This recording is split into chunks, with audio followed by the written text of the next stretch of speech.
Hola, ¿qué más? Jóvenes y señoritas de grado sexo, espero que se encuentren muy bien, que hayan pasado una excelente semana de receso, que hayan podido descansar, disfrutarla, tomar un nuevo aire y con toda la energía recargada para lo que nos queda del año escolar. Recordemos que ya es poco lo que nos falta para poder concluir el presente año.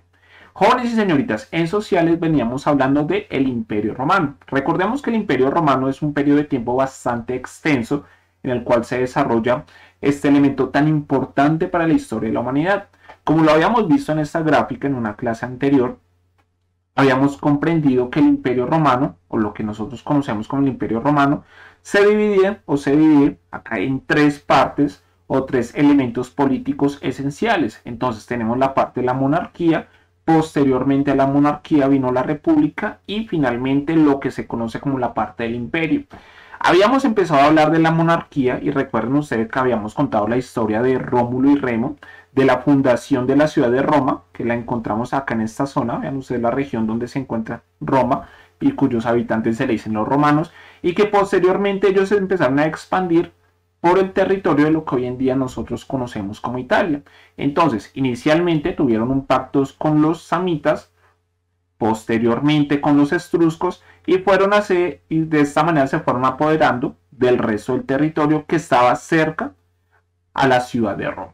Entonces, habíamos hablado un poco de la monarquía y habíamos establecido que en total encontrábamos 7 personas, 7 reyes que habían gobernado Roma en ese momento histórico cuando estamos hablando de la monarquía. Recordemos que cuando hablamos de monarquía estamos hablando de cuya máxima figura política es un rey. Y ese rey es el que toma las decisiones, no solamente con el ejército, sino también las decisiones sociales y económicas de su territorio. Entonces tenemos acá el tema de la monarquía, que fue aproximadamente entre los años 753 antes de nuestra era hasta el año 509 antes de nuestra era. Entonces, recuerden ustedes esta imagen, habíamos visto que en total 7 reyes es lo que habían gobernado la ciudad o lo que se está empezando a formar como el Imperio Romano. Acá es muy importante, jóvenes y señoritas, que identifiquemos que todavía Roma no es el gran imperio del cual vamos a empezar a hablar, ni el que nosotros conocemos, no. En ese momento, hasta ahora, se estaba dando origen a la ciudad romana, se estaban apoderando de los territorios que quedan cerca a la ciudad romana, como lo habíamos visto con los samitas y con los etruscos, y entonces acá tenemos, inicialmente, el primer monarca de esa ciudad, ¿quién fue? Rómulo. Recordemos que Rómulo asesinó a su hermano Remo de una piedrada después de una discusión que tuvieron para saber dónde se iba a construir como tal esa ciudad original y cuáles iban a ser sus límites. Posteriormente, a la muerte de Rómulo, vinieron otras 6 personas, 3 de ellos de origen samita, y posteriormente vinieron los últimos 3 que tal vez fueron los que la gente más detestaba, más odiaba, porque eran bastante déspotas con toda la comunidad. De hecho, acá tenemos el último del cual habíamos alcanzado a hablar un poco, que era Tarquino el Soberbio. Recordemos por ese apodo que tenía de soberbio, pues ya no lo imaginamos qué clase de persona era, ¿cierto? Entonces, cuando hablamos de la monarquía, jóvenes y señoritas, es muy importante que ustedes destaquen. Es el primer, digamos, proceso político de lo que se tiene que ver con Roma. Y además de eso, que fueron 7 los monarcas. Entonces, empezando por Rómulo y terminando Tarquino el Soberbio. Después de que pasó esto, habíamos dado unas primeras puntaladas de lo que fue el tema de la república. Entonces la gente descontenta con todo lo que habían hecho estos últimos monarcas, que fueron tal vez los más déspotas, y principalmente Tarquino el Soberbio. Cuando la gente echó a Tarquino el Soberbio de la ciudad de Roma, pues dijeron, bueno, ahora qué sistema político vamos a utilizar porque no queremos más reyes. O sea, que todo el poder recaiga otra vez en una persona no es lo ideal. Entonces decidieron, bueno, vamos a conformar un senado. Un senado es como un lugar donde se reúnen las personas más importantes de la sociedad en ese momento y toman las decisiones para su comunidad. Acá es muy importante destacar, jóvenes y señoritas, recuerdan ustedes que yo les había dicho que el Senado estaba conformado por patricios. ¿Quiénes eran los patricios? Si de pronto ustedes recuerdan, recordemos que los patricios eran las personas adineradas de esas primeras familias que habían fundado la ciudad de Roma, que eran las más adineradas, las más poderosas en ese momento. A ellos se les consideraban los patricios. Entonces recordemos, cada vez que utilicemos el nombre de patricios, quiere decir las personas acaudaladas y adineradas en ese momento en Roma. Por otra parte estaban los plebeyos. Los plebeyos eran los trabajadores, los campesinos, las personas de común y corriente, ¿listo? Las personas que generalmente eran las que trabajaban, pagaban sus impuestos y demás. Los patricios, jóvenes y señoritas, recordemos que eran los únicos que podían acceder al Senado en ese momento. Ya posteriormente, como lo habíamos alcanzado a ver la clase pasada, habíamos visto cómo la gente pues se había puesto como ofuscada, y pues con toda la razón, porque no podían acceder a tomar esas decisiones, y es decisiones que los afectaban tanto a ellos. Entonces, se recuerda mucho que en medio de esas huelgas y manifestaciones, los plebeyos dijeron, bueno, nosotros ya no vamos a trabajar más, vamos a dejar como tal todo como está, no vamos a ir al campo, no vamos a producir nada, a ver qué van a hacer los patricios. Los patricios al principio pensaron, bueno, dejémoslos porque eso igual después de un tiempo ellos volverán a trabajar y nada cambiará. Pero al ver que los plebeyos aguantaron bastante tiempo en esa huelga, dijeron, listo, está bien, nosotros vamos a dejar que los plebeyos tengan representación política dentro del Senado y que aparte de eso traigan a un representante y nos digan cuáles son sus problemas para de esta manera tratarlos. Tal vez a eso se le conoce como una de las primeras huelgas en lo que tiene que ver con la parte histórica, donde los plebeyos dijeron, bueno, nosotros ya no trabajamos más, vamos a dejarles ahí sus cosas a los patricios, a ver ellos cómo van a hacer. ¿Por qué? Porque nosotros nos vemos muy afectados con esas decisiones que se están tomando en el Senado, que en ese momento era liderado por los patricios. Ningún plebeyo podía estar en ese momento en ese Senado. Entonces, después de esto, los plebeyos empiezan a tener un poco más de derechos políticos. Claro, no es lo ideal, no es una gran cantidad de derechos, pero ya empezaron por algo, al menos en una representación y que escucharan su voz cuando tenían alguna problemática en su entorno. Acá lo que ustedes están viendo en pantalla, jóvenes y señoritas, se le conoce como la ley de las 12 tablas. Es tal vez las primeras leyes escritas que se conocen de lo que fue el Imperio Romano. Recordemos que yo a ustedes les había comentado que antes de que se escribieran estas leyes en esta tabla, generalmente los jueces, que eran patricios, que eran las personas adineradas del momento, pues mandaban a llamar a las personas que estaban, por ejemplo, en alguna disputa o que la persona que era acusada por algún delito, y solamente se guiaba por las decisiones que se habían tomado anteriormente. O sea, no había una norma, no había una ley escrita, sino que ellos se guiaban por castigos o demás que se le hubieran impuesto a personas que hubieran cometido un delito similar. Entonces dijeron, no, esto hay que escribirlo, esto hay que reestructurarlo, y de esta manera escribieron la ley de las 12 tablas. En esta parte se encuentran escritas las leyes más importantes y qué es lo que se podía hacer y no hacer en ese momento, para que de esta manera la gente supiera qué estaba bien y qué estaba mal o qué podían realizar en ese momento histórico. Eso es un breve repaso de algunos elementos que habíamos visto en la clase pasada y habíamos finalizado dando un breve esbozo de lo que fueron las guerras púnicas. Antes de iniciar con el tema de las guerras púnicas, y que de hecho ustedes muy juiciosamente realizaron un mapa, aparte de eso investigaron un poco para empezar a conocer y a introducirnos en este tema, veamos el siguiente mapa. Entonces vamos a copiar dirección de la imagen, le pegamos por acá y vamos a ver el siguiente mapa. Vean ustedes, acá en la parte inferior de este mapa, donde dice conquistas romanas, tenemos los periodos de tiempo.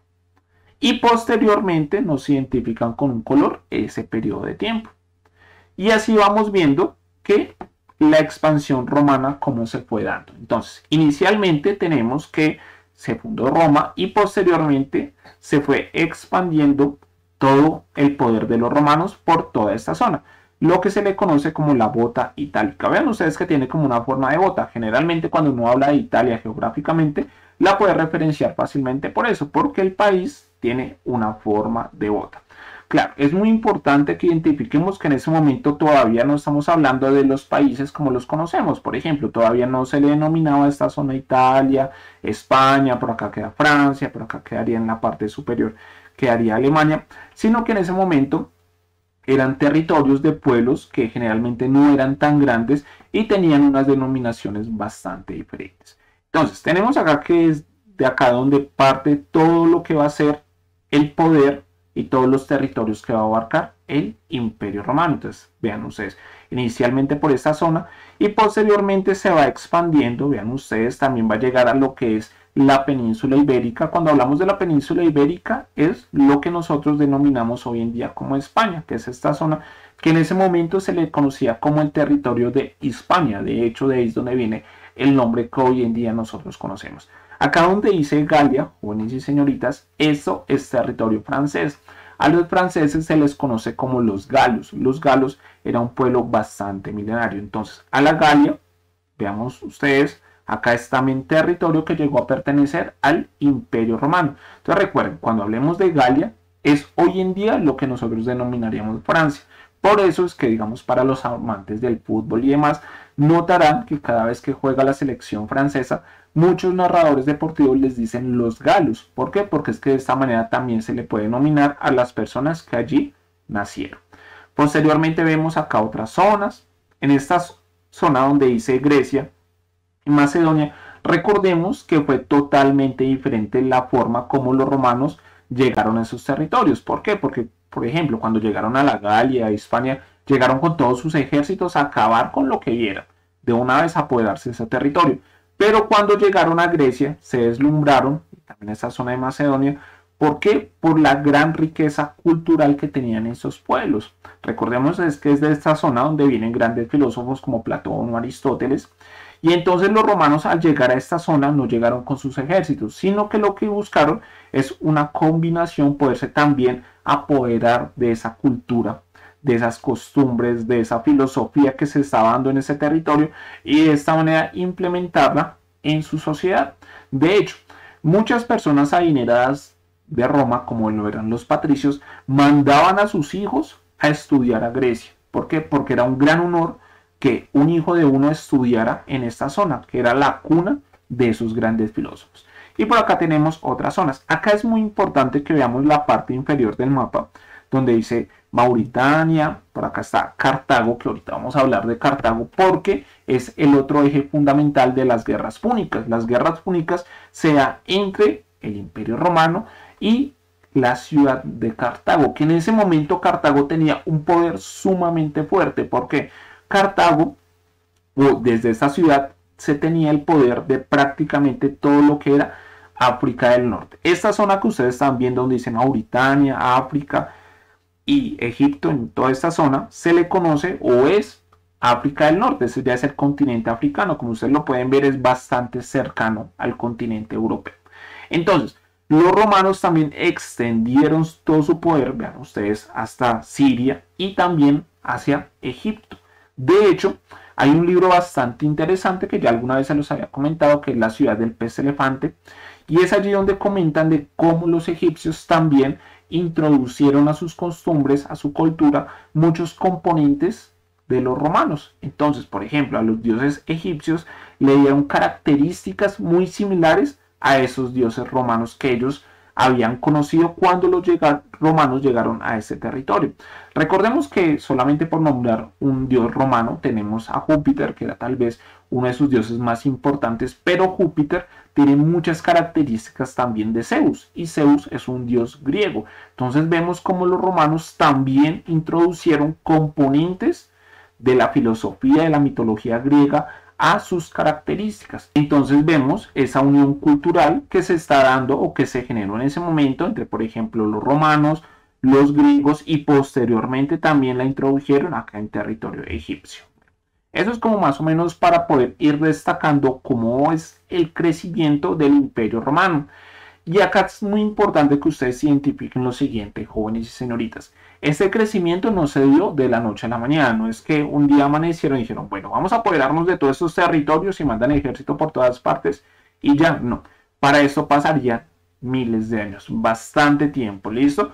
Inicialmente recordemos de dónde surge todo lo que es Roma, el poder romano, y posteriormente se va expandiendo, pero para poder tener el control sobre todas estas zonas que estamos especificando y que el mapa nos va mostrando a través de esa cronología de colores, va a pasar bastante tiempo. Vean ustedes, empieza en el año más o menos 264 antes de nuestra era, o sea, 264 años antes del nacimiento de Jesús, y va prácticamente hasta el año 117 después del nacimiento de Jesús, lo que nosotros le denominaríamos el año 117 de nuestra era.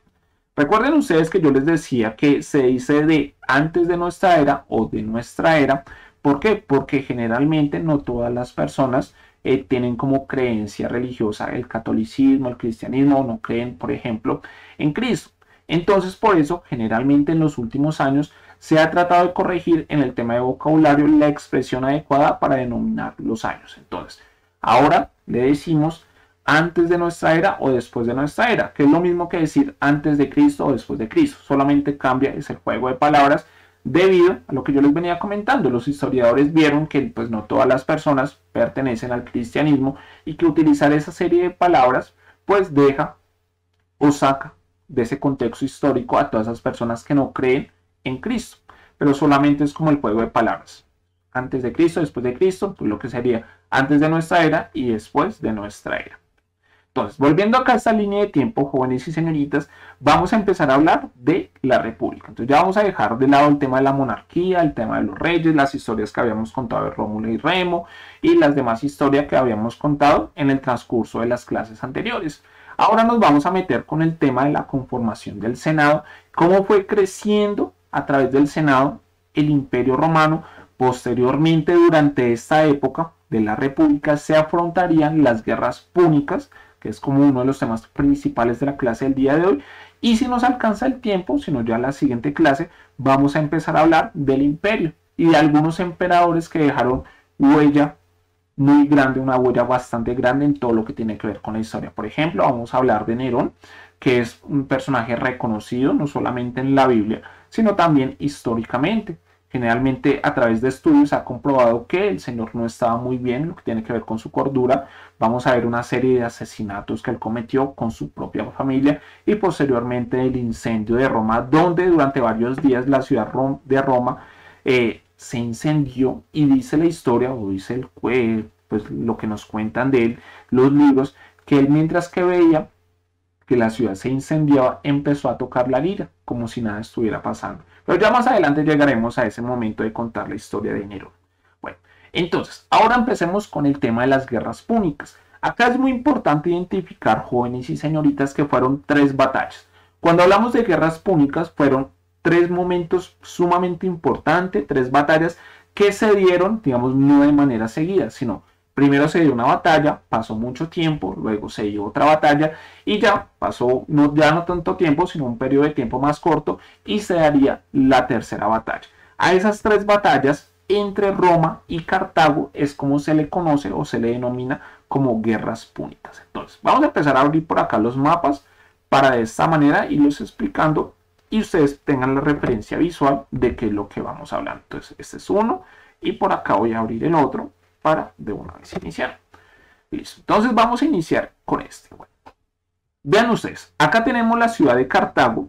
Hoy en día, si tocara ubicar la ciudad de Cartago en nuestro mapa y demás, esta zona es la que le corresponde hoy en día al país de Túnez. Entonces acá tenemos Cartago. Por otra parte tenemos a Roma.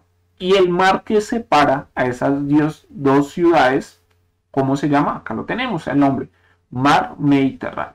Es muy importante que ustedes identifiquen este mar Mediterráneo. ¿Por qué? Porque va a ser fundamental, no solamente ahorita con el tema de las guerras púnicas, sino también más adelante cuando empecemos a hablar de la Edad Media, por ejemplo, vamos a tener que hablar del mar Mediterráneo y, por ejemplo, la expansión musulmana o la expansión islámica que se dio por toda esta zona llegando a la península ibérica. Pero bueno, más adelante, ese es un tema que generalmente uno trata ya en grado séptimo. Cuando hablemos de la Edad Media, pues manejaremos esos componentes. Entonces vean ustedes, acá está el mar Mediterráneo, acá está Roma y acá está Cartago. Cartago en ese momento histórico, jóvenes y señoritas, tenía un gran poder. Vean, abarcaba principalmente una gran cantidad de tierra, acá lo vemos, pero aparte de eso tenía influencia en otras zonas que generalmente se encontraban en el norte de África. Por otra parte teníamos Roma y vean ustedes cómo Roma ya había estado creciendo, ya se había apoderado de los pueblos que quedaban en esta zona. Por ejemplo, ya no estamos hablando de los samitas ni de los etruscos, sino que ya vemos cómo los romanos se han ido expandiendo. Ya esto es durante la República.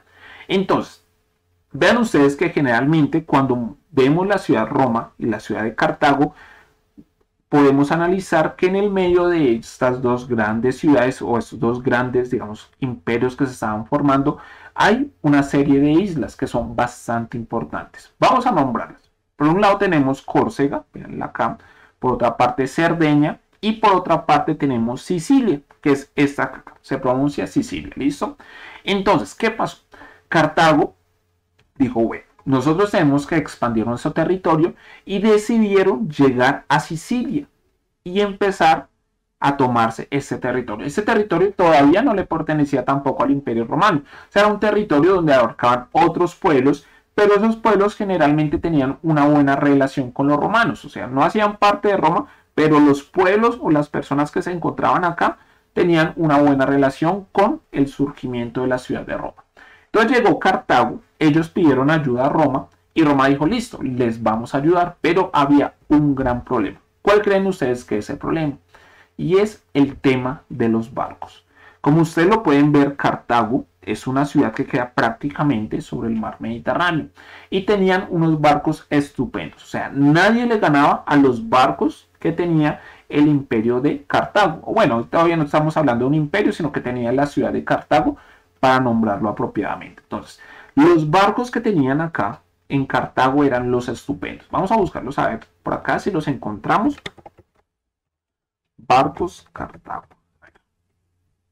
Y vamos a mirar que nos bota de pronto nuestro amigo San Google para poder identificar algunos componentes. Bueno, mientras que los busque y demás, volvamos al tema del mapa. Entonces, Cartago, que tenía una gran flota de barcos y demás, decidió llevarlos para apoderarse del terreno de ese territorio que es Sicilia. Entonces, los romanos inicialmente también tenían una flota de barcos, pero no eran tan poderosos, no eran tan buenos. Por acá se nos quedó buscando, yo creo que de pronto no los encontró. Busquemos a ver por acá Cartago y buscamos de pronto solamente así con barcos, a ver si de pronto nos encuentran la referencia. Ahora sí. Entonces vamos a mirar por acá y acá tenemos los barcos que se utilizaban en ese momento en Cartago. Vean ustedes esta maravilla de construcción de barcos y los cuales eran los más poderosos de la época. Generalmente en estos se llevan una gran cantidad de hombres. Podían ir 100, 200 hombres fácilmente en cada una de estas embarcaciones, los cuales, como ustedes ven, pues a través de remos generalmente era como se movilizaban y también con las velas que eran bastante importantes. Entonces, los cartagineses decidieron y llegaron a Sicilia. Cuando los romanos vieron eso, pues mandaron su flota. Ellos no tenían inicialmente tantos barcos como los cartagineses y estaban perdiendo. ¿Por qué? Porque es que estos barcos nadie les podía ganar. Pero pasó algo. Imagínense que un barco de Cartago terminó hundiéndose. Los romanos lograron rescatar ese barco. Y cuando lo rescataron, lo que hicieron fue que copiaron toda su tecnología. Entonces dijeron, vengan, vengan y analizamos cómo están elaborados estos barcos para de esa manera apropiarnos y copiarnos de su tecnología. Acá vemos, por ejemplo, a un romano, que lo podemos identificar por el tema de su casco, cómo se está ahogando por el tema de que su barco ha sido destruido seguramente por los cartagineses. Acá tenemos con su símbolo y demás. Entonces, los romanos lo que hicieron fue que copiaron la tecnología de los barcos de Cartago y cuando la copiaron, construyeron rápidamente una gran cantidad de estos barcos. Ya cuando posteriormente los romanos dijeron, listo, ahora sí ya tenemos con qué combatir a la ciudad de Cartago, decidieron lanzar su ofensiva. Entonces, los barcos romanos llegaron a la zona de Sicilia y pasó lo que nunca nadie había pensado que podía pasar. Derrotaron en alta mar a los barcos de la ciudad de Cartago.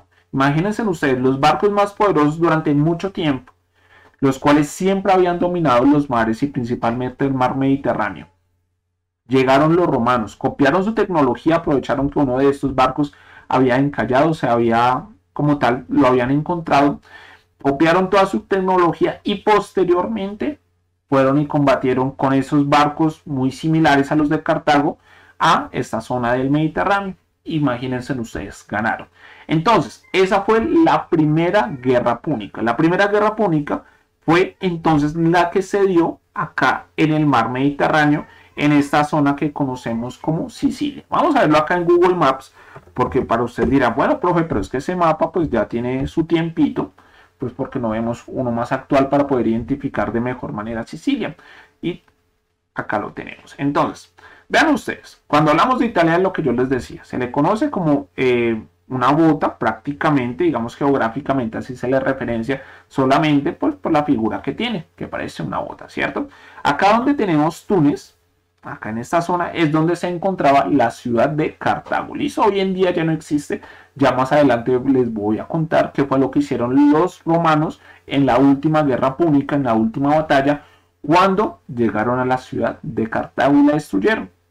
Bueno, entonces, acá tenemos las islas de Córcega y Cerdeña, vean ustedes las que yo les había referenciado, y acá en la parte de abajo tenemos lo que se le denomina como Sicilia, vean ustedes, acá está el nombre de Sicilia, ¿listo? Entonces, tenemos acá, entonces, vinieron por acá, se apoderaron de esta parte los cartagineses, posteriormente los romanos, con esos barcos que habían copiado toda la tecnología de ese gran poderío naval de los cartagineses, llegaron, atacaron a esa zona y volvieron a tomar el control. De hecho, cuando los romanos como tal ya tuvieron el control sobre esta zona, no es que le hayan devuelto los territorios a los pueblos que anteriormente allí lo estaban ocupando, no, sino que los romanos dijeron, listo, ahora esta zona va a ser una provincia romana. Recuerden ustedes que cuando estábamos viendo el tema de la independencia de nuestro país y de todo este proceso, estamos hablando que en ese momento no se le denominaba, por ejemplo, a las regiones departamentos ni nada de eso, sino provincias. Ese tema de provincias, eso viene desde hace mucho tiempo atrás, ese término prácticamente es generado desde el Imperio Romano. Entonces, acá tenemos, esta parte ya no va a ser, digamos, dueña de esos pueblos que se encontraban en esta zona, sino que ahora va a ser propiedad de Roma, porque llegaron los romanos y se apoderaron de esta zona, la liberaron como decían ellos, y entonces ahora esto va a ser una provincia romana. Se le va a conocer provincia a todos esos territorios alejados de la capital de Roma, los cuales se les va a denominar provincias. Roma va a tener una gran cantidad de provincias porque, como lo habíamos visto en un mapa inicial, pues el Imperio Romano abarca una gran cantidad de territorio. Entonces vamos a volver por acá. Acá en este mapa nos muestra prácticamente lo que venimos hablando. Entonces, acá esto me da pie para empezar a hablar un poco de lo que pasó después de esa confrontación. Bueno, entonces, pero volvámoslo a agrandar. Listo, ahora sí, perfecto. Entonces, ¿qué pasó? Bueno, entonces Cartago perdió esa primera batalla y como ellos tenían un gran poder acá sobre el mar Mediterráneo, eso les ayudaba a Cartago a tener unos grandes vínculos comerciales, a mover también sus productos y aparte de eso, de tener una gran cantidad de elementos que les sirviera para su economía. Como ya habían perdido en esta zona, dijeron, no, ahí ya están los romanos, ¿ahora qué vamos a hacer? Pues no nos podemos ponernos a llorar. Entonces dijeron, bueno, ¿por qué no más bien nos vamos hacia la otra zona del mar Mediterráneo? Y acá este estrecho se le conoce como el estrecho de Gibraltar. De hecho, hay una zona entre España y acá es lo que es Marruecos hoy en día, donde las personas alcanzan a ver, por ejemplo, desde Europa se alcanza a ver las montañas africanas. Es una cosa bastante bonita, ojalá ustedes tengan la oportunidad algún día de ir, visiten acá el estrecho de Gibraltar, es bastante bonito. Bueno, entonces, los cartagineses dijeron, listo, nos vamos a ir a esta zona y nos vamos a apoderar entonces de esos territorios para poder tener los recursos que perdimos acá en el mar Mediterráneo.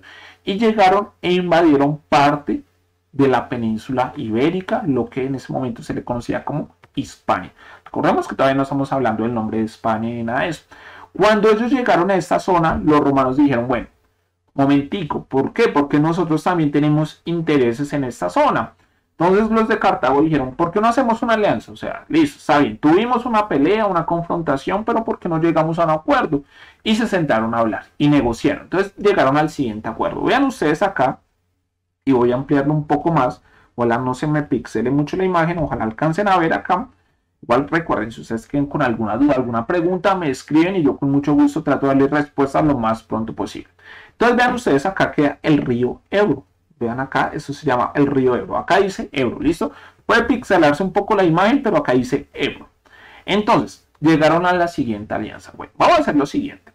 Como ustedes quieren tener también parte de este territorio, eligieron los romanos a los cartagineses, nosotros también, pues hagamos un trato. O sea, no sigamos en batalla, sino todo lo que quede de aquí para allá, del río Ebro, le pertenece a Cartago. Pero todo lo que quede de aquí para allá le pertenece a los romanos. Entonces, si digamos nos ponemos con los puntos cardinales, recuerdan ustedes los puntos cardinales que habíamos visto iniciando todo este tema de las clases de la cuarentena. Entonces habíamos dicho que generalmente el mundo está dividido por diferentes zonas, diferentes puntos, que no es una línea marcada, sino que son líneas imaginarias para poder definir dónde queda Oriente, Occidente y demás.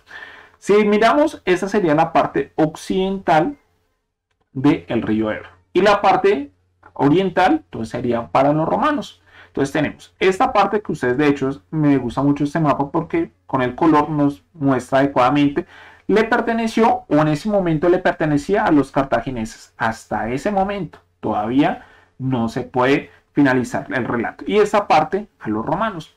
Pero vean ustedes acá, esta ciudad va a ser sumamente importante. Se llama Sagún o en algunos libros ustedes lo pueden encontrar como Sagunto. Generalmente, digamos, es por el tema de la traducción. Entonces, hay lugares donde le aparece como Sagún y hay otras zonas o otros libros, dependiendo de la traducción que tengan, se le conoce como Sagunto. Lo vamos a denominar nosotros Sagunto, ¿listo? Que es como generalmente aparece más en los libros de historia. Pero si ustedes algún día llegan a leer un libro de historia del Imperio Romano o en mapas y acá no dice la ciudad de Sagunto, sino la ciudad de Sagún, no se preocupen, no es que esté mal, sino que generalmente se manejan esas dos versiones en lo que tiene que ver con el tema de la traducción. Bueno, entonces ya dejamos el tema de la primera batalla, que fue la que se dio acá en el mar Mediterráneo. Nos vamos para la segunda batalla. Entonces tenemos la ciudad de Sagunto. Entonces voy a abrirlo. Este mapa me parece mejor, que se pueda apreciar, no se pixela tanto. Vamos a acercarlo. Entonces, como ustedes lo pueden ver, Sagunto, ese es el río Ebro. Este que estoy donde está la lupita, ese es el río Ebro. Entonces, ya después de haberles explicado que lo que queda al occidente de este río iba a ser para los cartagineses y lo que quede hacia el oriente para los romanos, ustedes ven esta ciudad, ¿a quién le pertenecería? ¿A los romanos o a los cartagineses? Bueno, ustedes ya viendo el mapa dirán, pues profe, queda en la parte occidental del río Ebro. ¿Qué quiere decir esto? Que le pertenecería, digamos, dentro de ese tratado que hicieron a los cartagineses. Pero pasa algo sumamente importante. Imagínense que las personas que vivían en Sagunto eran sumamente amigas de los romanos, o sea, eran uña y mugre, se las llevaban bastante bien. Pero entonces cuando llegaron los cartagineses a invadir la ciudad de Sagunto, porque dentro de ese tratado que habían hecho, pues les correspondería a ese territorio, llegaron a las puertas de esta ciudad y Sagunto dijo, bueno, una cosa es que usted tenga un tratado con los romanos, pero es que esta ciudad usted no puede llegar a invadirla como si nada, no señor. Entonces acá habían unas murallas en la ciudad y ellos no dejaron ingresar a los cartagineses, sino que fueron y mandaron unos mensajeros a Roma. Entonces les dijeron, venga, ayúdenos, porque es que usted y yo somos amigos, y cómo así que van a llegar estos cartagineses y nos van a invadir. En ese momento el Senado romano empezó a debatir, ¿será que les ayudamos? ¿Será que sí o será que no? Si los ayudamos, nos vamos otra vez en guerra contra los cartagineses. Si no los ayudamos, pues en dónde va a quedar, digamos, esas alianzas que había tenido Roma con otras ciudades o con otros pueblos que se encontraban en lugares distantes. Dentro de ese vaivén, porque no se podían poner de acuerdo dentro del Senado, los cartagineses deciden atacar Sagunto. Dijeron, no, nosotros nos vamos a atacar porque supuestamente esto hace parte del territorio que habíamos dicho con los romanos, que era en la parte occidental del río Ebro. Cuando los de Sagunto vieron que llegaban los cartagineses, adivinen qué hicieron, se suicidaron. Cada una de las personas que vivían en Sagunto dijeron, bueno, preferimos suicidarnos a ver cómo llegan los cartagineses, se apoderan de nuestro territorio y seguramente cómo asesinan a nuestros hombres, niños y mujeres. Entonces prefirieron suicidarse. Cada uno de los pobladores que vivían acá en esta zona, dentro de esas murallas de Sagunto, se suicidaron. Vamos a mirar si por acá vemos alguna imagen representativa del tema. Vamos a poner Sagunto. Vamos a poner por acá imágenes. A ver qué nos muestra. Estas son las ruinas o lo que queda todavía de Sagunto. Vean ustedes las murallas. Si ven ustedes las murallas, estas murallas tienen los años de Matusalén porque están allí prácticamente desde antes del tema de el nacimiento de Jesús. Eso es antes de nuestra era. Vean ustedes acá las murallas. Entonces, las personas que vivían en esta zona, vean ustedes que Sagunto siempre ha sido una ciudad amurallada. Ya más adelante vamos a ver las representaciones de por qué las ciudades tenían murallas. Pero es muy simple, es porque en ese momento existían muchos piratas, muchas personas que deseaban invadir territorios. Entonces las ciudades lo que hacían es que construían esas grandes murallas para que de esta manera no fueran a ser atacadas tan fácilmente. Entonces todas las personas que se encontraban dentro de estas murallas decidieron fue suicidarse. Entonces vamos a ver por acá a ver si nos muestran algunas imágenes representativas. Entonces vamos a poner acá. Y no nos muestran. Bueno. Bueno, acá ven ustedes una imagen del momento. Entonces vemos acá también imágenes de que se han tenido de lo que fue la confrontación o bueno, el tema del suicidio en Sagunto, porque no hubo como tal confrontación, sino que fue que la gente que vivía en ese lugar prefirió hacer eso antes de ser dominados por los cartagineses. Apenas los romanos se enteraron de lo que había pasado en Sagunto, en parte se sintieron como mal, porque dijeron, bueno, ellos pidieron nuestra ayuda, nosotros no los ayudamos por estar debatiendo si sí, si no, si de pronto los ayudamos, entonces tenemos problemas con los cartagineses, si no los ayudamos, entonces el tema de la palabra. Bueno, cuando sucedió este tema, Roma decidió de nuevo decirle, bueno, tenemos que prepararnos porque los cartagineses seguramente van a querer pasar el río Ebro. Y de esta manera, de pronto vamos a tener una nueva batalla. Y dicho y hecho, entonces vamos a pasar por acá. Y acá tenemos a Aníbal. ¿Quién era Aníbal? Aníbal era en ese momento uno de los grandes líderes de los cartagineses. Entonces Aníbal fue una de las personas que lideró esa invasión a Sagunto. Al ver que ya tenían poder sobre Sagunto y todo sobre este territorio, Aníbal todavía tenía como algo de sangre en el ojo. Eso cuando le queda a uno como la piedra, porque habían perdido esa primera batalla contra los romanos en el Mediterráneo. Entonces dijo, bueno, ¿y por qué no más bien seguimos avanzando y nos vamos a atacar a Roma, pero ya no por el mar? Porque como ustedes saben, como lo habíamos visto, ya los barcos cartagineses no eran los más poderosos y la mayoría de barcos habían sucumbido. Todavía tenían una flota, ya la habían podido reconstruir, ya había pasado cierto tiempo, vean ustedes, año 218, cuando nos remitimos a esa primera guerra púnica, nos tenemos que remitir al año 264, o sea, ya habían pasado bastante tiempo, prácticamente medio siglo. Entonces, en este tema, Aníbal dice, bueno, entonces, vamos a hacer lo siguiente, nos vamos a ir hasta Roma, entonces vamos a poner por acá el mapa, entonces vamos a pasar toda esta zona y nos vamos a ir hasta Roma, y de esta manera nos vamos a vengar y nos vamos a apoderar de sus territorios. No sé si ustedes alguna vez han visto películas, por ejemplo, como esa de 300, que hay ejércitos que tienen elefantes. Y ustedes dirán, tan exagerado, ¿cierto? Pero imagínense, los elefantes sí hacían parte de algunos ejércitos. Y entre ellos era el ejército, por ejemplo, los cartagineses. Vean ustedes acá, vamos a ampliar la imagen. Vamos a ver si por acá nos muestran más imágenes de eso. Se vean ustedes acá, estas están perfectas. Aníbal tenía un ejército bastante grande, entre ellos contaban, vean ustedes, con elefantes. Pero ustedes dirán, ¿pero elefantes? ¿Por qué elefantes? Lo que pasa, recordemos que Cartago queda ubicada en el norte de África. Y ellos tenían un gran poder, no solamente en el norte de África, sino también en la parte de África Central. Y es allí de donde traían estos animales a los elefantes para de esta manera montarlos y llevarlos a la guerra, combatir en ellos. Vemos acá algunas de las imágenes, estas son más representaciones, claro, tienen componentes de ficción y demás, porque no hay imágenes como tal recreadas de ese momento. Lo que se escribió, por ejemplo, de las guerras púnicas y demás, fue bastante tiempo después de que se desarrollaran estas. Entonces vemos acá la imagen de Aníbal montando uno de sus elefantes en medio de la batalla. Bueno, entonces Aníbal decidió ir a Roma para de esta manera acabar con los romanos. Hay dos montañas que son sumamente importantes, bueno, no montañas, sino cadenas montañosas en esta parte de Europa, en esta zona, que son los Alpes y los Pirineos. Los Pirineos quedaría como en esta zona y los Alpes quedaría como en esta zona más o menos. De hecho son muy nombrados hoy en día que están dando el Giro de Italia, hace poco que pasó el Tour de Francia, cuando nombran, bueno, llegó la gran montaña, van a estar en los Alpes, en los Pirineos. estas montañas quedan en esta zona, son cadenas montañosas que quedan en esta zona, que parten principalmente desde la parte del mar Mediterráneo, en lo que colinda con el territorio europeo.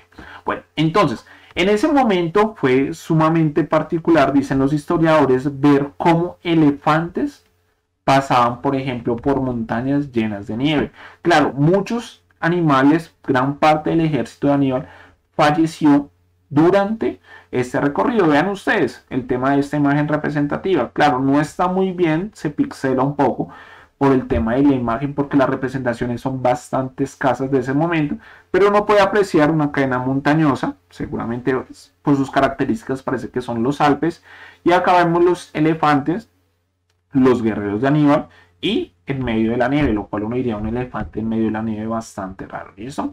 Bueno, entonces, atravesaron esas cadenas montañosas. Nadie pensaba, digamos los romanos pensaban, decían, no, eso, pues cuando lleguen allá los Alpes y demás morirán de frío, pero no, lograron sobrevivir y gran parte del ejército sobrevivió. Claro, existieron tanto animales como personas del ejército que fallecieron durante ese recorrido. Entonces, vamos acá al mapa, y cuando ya habían llegado, ya estaban llegando cerca a la ciudad de Roma, los senadores, que eran los que estaban, digamos, dirigiendo en ese momento, dijeron, bueno, necesitamos a una persona que lidere nuestro ejército. Y es acá esta persona que lo eligieron. Se llama Escipión, se le decía Escipión el africano. Vean ustedes, en ese momento, recordemos que Roma ya tenía cierto poder también sobre el norte de África, por ejemplo, como lo es Egipto, y entonces era muy normal que las personas de estas zonas se integraran a la comunidad romana y posteriormente, de varias generaciones, por ejemplo, un descendiente de ese lugar llegara a tener una trascendencia importante dentro del imperio. Entonces, Escipión era una persona que generalmente se la llevaba bien con el Senado y que aparte de eso las tropas lo respetaban mucho, o sea, las tropas del ejército.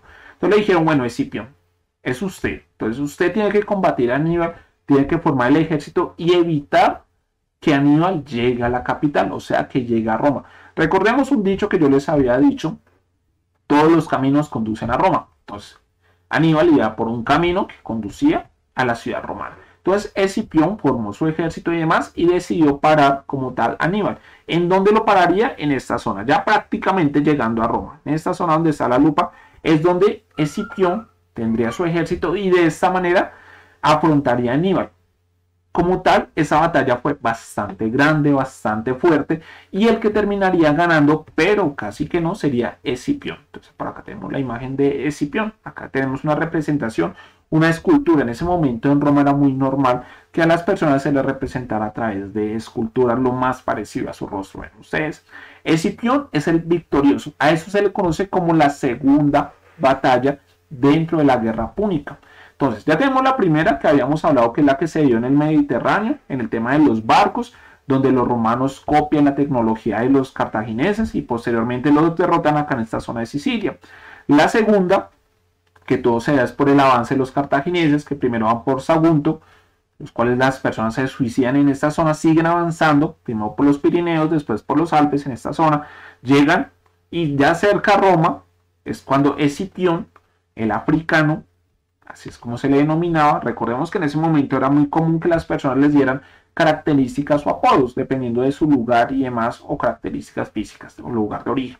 Entonces, Escipión lo derrota en esta zona, pero casi pierde. Entonces, lo vieron a esto de que Aníbal llegara con su ejército a la ciudad de Roma. Donde eso hubiera pasado, seguramente hoy en día no estaríamos hablando de un imperio romano. La historia sería totalmente diferente. Tal vez de un imperio romano no estaríamos hablando, sino que la clase sería del imperio cartaginense. Puede ser, ¿no?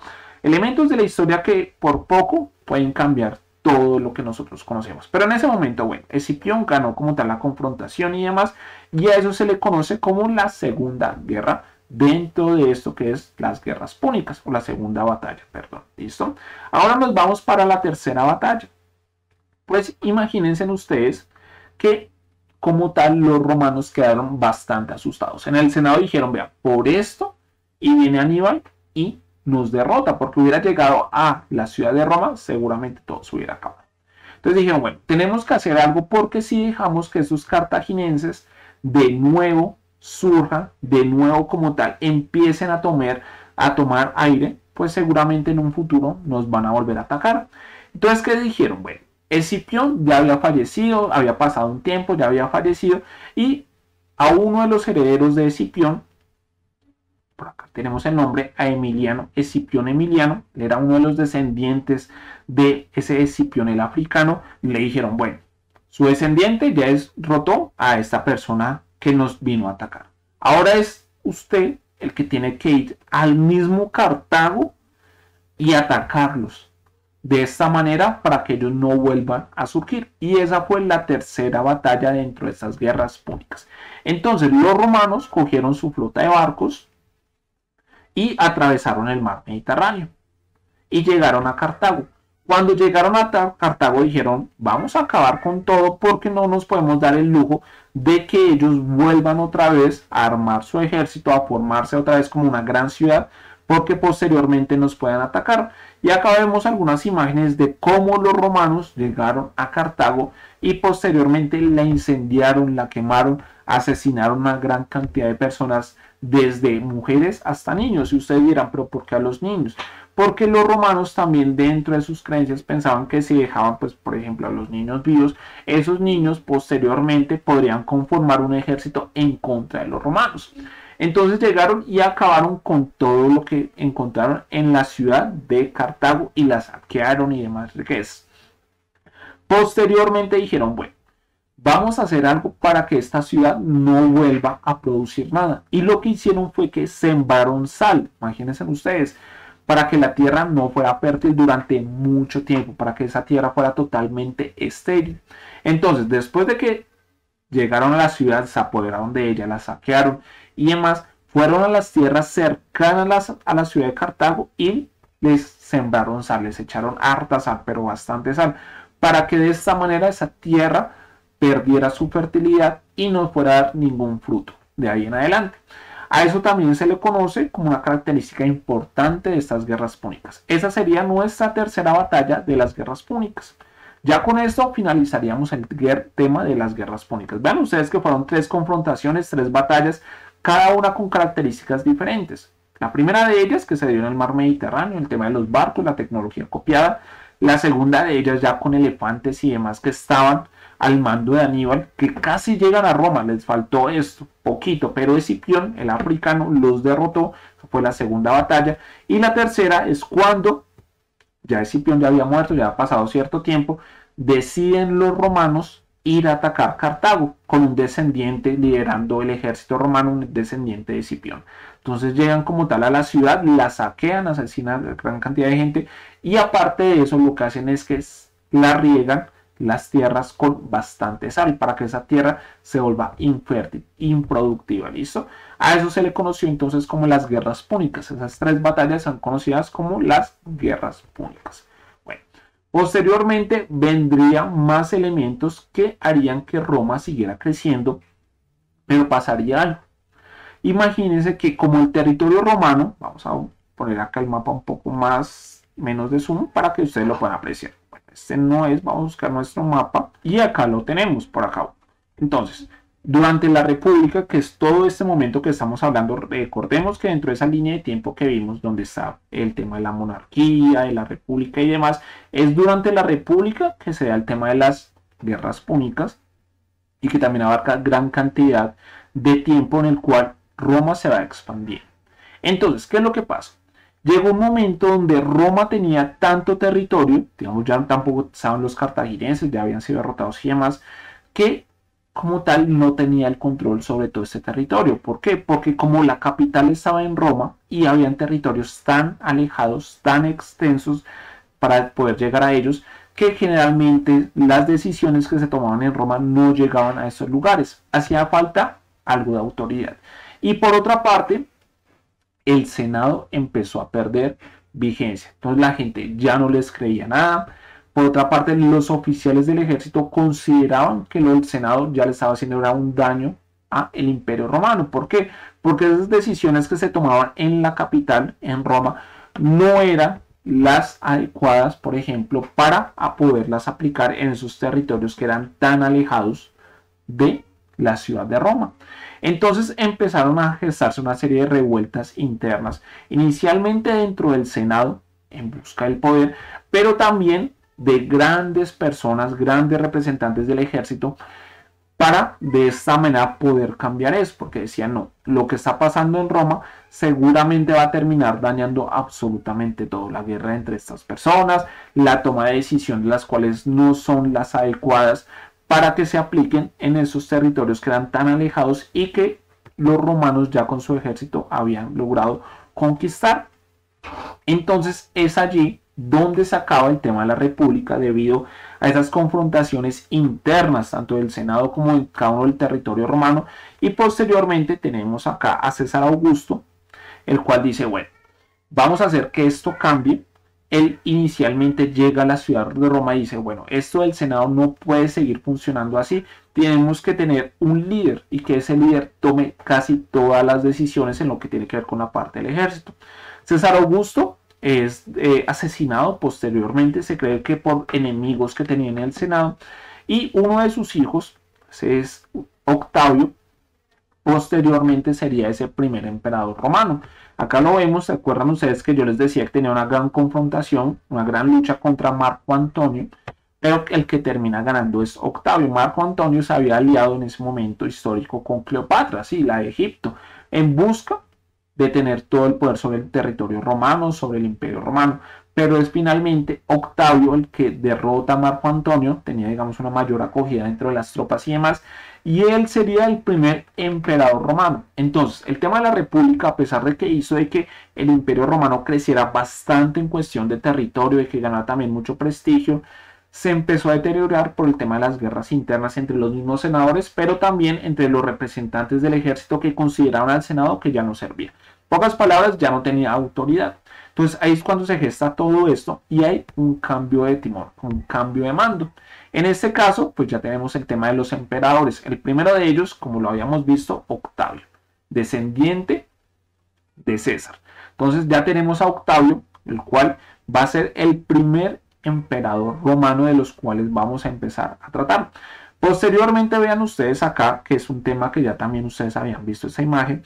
Durante el tema de los emperadores se van a presentar varias dinastías. ¿Qué quiere decir eso?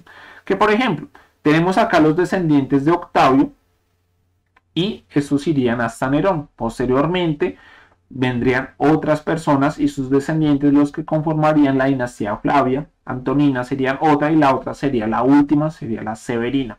Vamos a empezar a hablar, pues, por supuesto, de la Julio Claudia.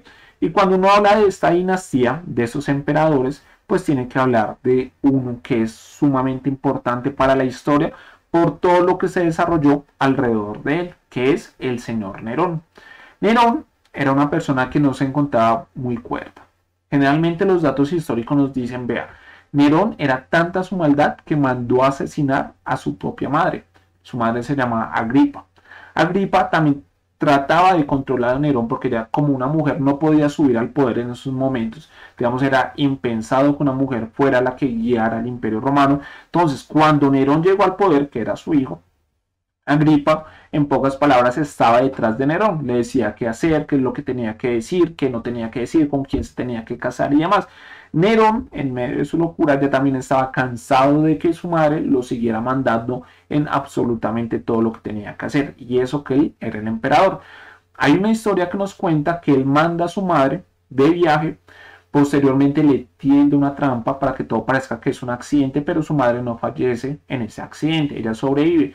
Cuando ella sobrevive, Nerón dice, bueno, ¿por qué no hacemos como una tregua, una paz? ¿Por qué no llegamos como una conciliación?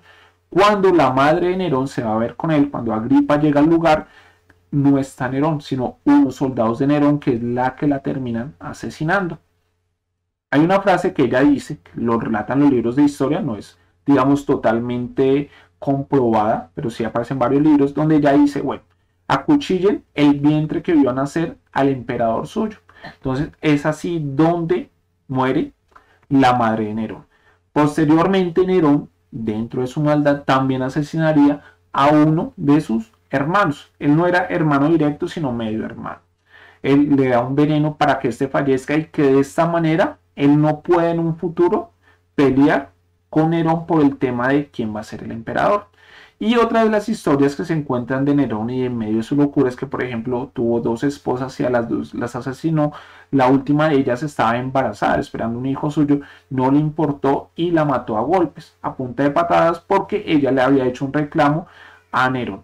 Entonces vean ustedes cómo este personaje, en medio de su maldad, va a dejar muy marcado todo lo que tiene que ver con esta época. Tal vez uno de los datos más importantes que uno tiene de Nerón es este de acá. Vean ustedes, acá se le denomina el gran incendio de Roma, donde la ciudad estuvo en llamas durante varios días. Y como yo les había dicho, se cree, o algunos narradores o historiadores cuentan, que Nerón tocaba la lira. Vean ustedes acá la lira y de fondo vemos la ciudad romana en llamas, mientras que veía como la ciudad se incendiaba. Prácticamente más de la mitad de la ciudad quedó totalmente en ruinas. Posteriormente al incendio de Roma, Nerón lo primero que hizo fue mandar a construir un palacio más grande para él, lo cual a la gente no le gustó ni poquito. Pues imagínense, se habían quedado ellos sin absolutamente nada y Nerón utilizaba los recursos solamente para incrementar sus aposentos. Ya con estos datos, jóvenes y señoritas, terminaríamos la clase del día de hoy. Espero les haya agradado, que hayan entendido las guerras púnicas, que era lo principal, porque es un elemento muy importante dentro de este periodo de la República. Ya la siguiente clase, jóvenes y señoritas, seguiremos. Ahora es con el tema de los emperadores y a lo que se le denomina como el imperio. Entonces ya vimos el tema de la monarquía, el tema de la república y nos faltaría el tema del imperio. Vamos a ver otras generalidades, otras historias que se giran en torno a esos emperadores. Posteriormente vamos a ver la disolución del imperio romano, pero antes de eso, de cómo se divide en 12, entre Oriente y Occidente, siendo el de Oriente el que más duraría, prácticamente 1000 años más después de la caída del Imperio Romano de Occidente. Pero bueno, 3 más que ya trataremos la siguiente sesión. Entonces, jóvenes y señoritas, les deseo un buen resto de día. Recuerden, si tienen alguna duda, alguna pregunta, me la pueden realizar ahí en los comentarios y yo con mucho gusto, apenas vea lo que ustedes escribieron, trato de darles respuesta. La actividad en la descripción del video, ¿listo? Entonces que acaban de tener un buen resto de día, también un maravilloso fin de semana que ya se acerca y ya nos veremos la siguiente semana para seguir hablando del Imperio Romano. Entonces es todo por el día de hoy, que estén muy bien, chao.